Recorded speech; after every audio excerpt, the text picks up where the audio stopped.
નમસ્કાર મિત્રો, વિડીયોમાં તમારું સ્વાગત છે। જી હા મિત્રો, અત્યારે હાલ મોટા અને મહત્વના સમાચાર સામે આવી રહ્યા છે। તો મિત્રો, સમાચારમાં વાત કરીએ તો વડોદરામાં રથયાત્રામાં ફરજ બજાવતા એક પોલીસ જવાનનું મોત નીપજ્યું હતું।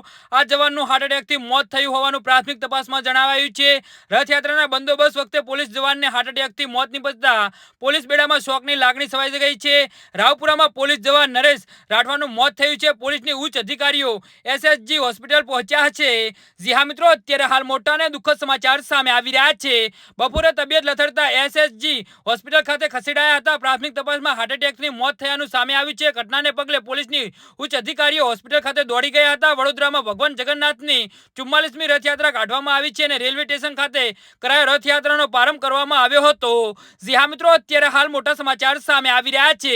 શહેરમાં ભગવાન જગન્નાથ, ભાઈ બલરામ અને બહેન સુભદ્રા રથમાં નગર ચર્ચામાં નીકળ્યા છે। સૌ મહત્વની વાત તો એ છે કે અરીસામાં પુરીમાં જે રથમાં બેસીને ભગવાન નગર ચર્ચા નીકળે છે તેવી ડિઝાઇનનો રથ વડોદરામાં બનાવવામાં આવેલો છે અને આબેહૂબ કૃતિર સમારથમાં વર્ષોથી રથયાત્રા નીકળે છે। જી હા મિત્રો, તો આના વિશે તમારું શું કહેવું છે તો નીચે મારી કમેન્ટ બોક્સમાં જરૂરથી જણાવજો અને અમારી યુટ્યુબ ચેનલને સબસ્ક્રાઇબ કરવાની ભૂલતા નહીં। વિડીયો પૂરો જોવા બદલ તમારો ખૂબ ખૂબ આભાર।